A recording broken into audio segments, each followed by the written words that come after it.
We're forgiving student debt for millions of Americans. Some argue it doesn't go far enough, while others say it's just unfair. Anxiety is looming for those trying to figure out what will happen when they have to start paying back their loans come January. In tonight's Making Ends Meet, our Michelle Lee looks at who's most affected and what they need to know.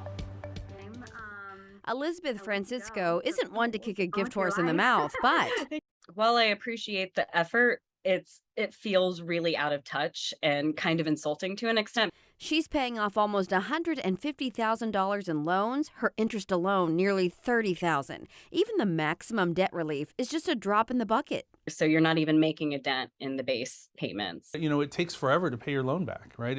Depending on your income, it might take you 20 years or 30 years to pay your loans off.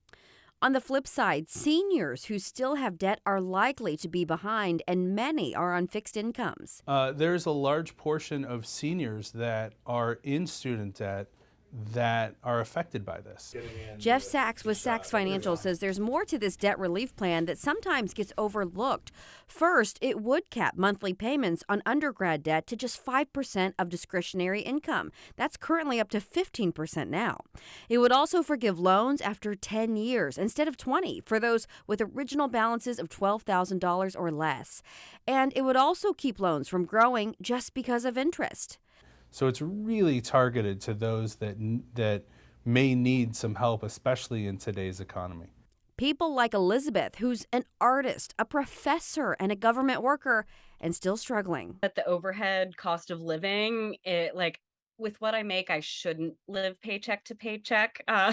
Granted, I'm a single parent and I don't collect child support, but at the same time, I should be doing much better.